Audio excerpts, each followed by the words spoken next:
পাচ্ছি কারখানাটি থেকে ধসে পড়ার শব্দ, দেয়াল ভেঙে পড়ার শব্দ কিংবা এসি বিস্ফোরণের শব্দ, যন্ত্রপাতি বিস্ফোরণ হয়ে পড়ে যাওয়ার শব্দ, আগুনের স্ফুলিঙ্গের মতো সেগুলো চারপাশে ছড়াচ্ছে। বেরিয়ে আগুনের তীব্রতা পুরো কারখানার চারপাশ দিয়ে বেরিয়ে এসেছে এই মুহূর্তে।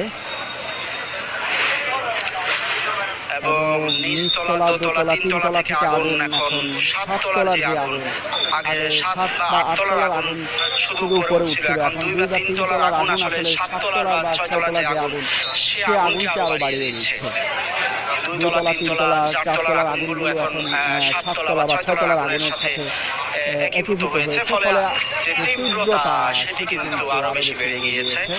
এবং চারপাশে, বিশেষ করে উত্তর অংশে যেখানে আগুন ছিল না, সে অংশটিতে এখন আগুন ছড়িয়ে পড়েছে। আতঙ্কিত এখানকার যারা লোকজন আছেন তারা সরে যাওয়ার চেষ্টা করছেন আশেপাশে।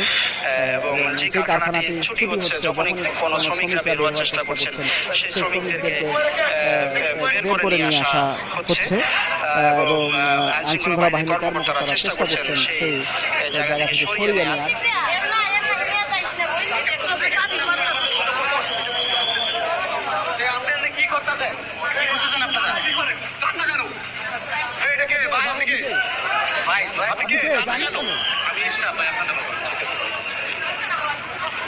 সরিয়ে দেওয়ার চেষ্টা করছে আইনশৃঙ্খলা বাহিনী, প্রশাসন, সেনাবাহিনী, বিজিবি কর্মকর্তারা যতদূর সম্ভব তারা সর্বোচ্চ চেষ্টা করছেন জনসাধারণকে সরিয়ে নেওয়ার।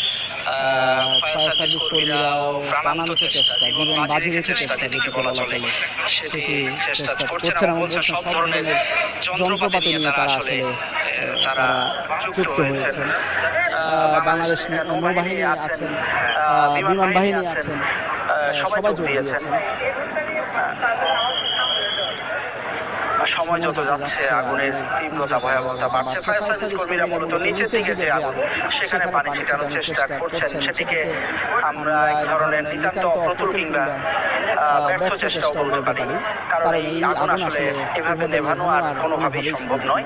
যতক্ষণ না আগুনের তীব্রতা কমে আসে, সেটি আর কোনোভাবেই সম্ভব নয়। যদি হেলিকপ্টার থেকে উপর থেকে পানি দেওয়া সম্ভব হয়, সেটি এক ধরনের কাজে দিবে বলে এখানকার লোকজন, স্থানীয় মানুষ, শ্রমিকরা আমাদের কাছে ব্যক্ত করেছেন। আশেপাশের কারখানায় যাতে ছড়িয়ে না পড়ে, সেটি শুধু এই মুহূর্তে দেখা দরকার কিংবা প্রাণান্ত চেষ্টা করা দরকার। আশেপাশের কারখানাগুলোতে যাতে না সরে। এটার পশ্চিম পাশে একটি বড় সড়ক রয়েছে, ফলে পশ্চিম পাশে আর আগুন যাওয়ার সম্ভাবনা নেই, কিন্তু পূর্ব পাশে একটি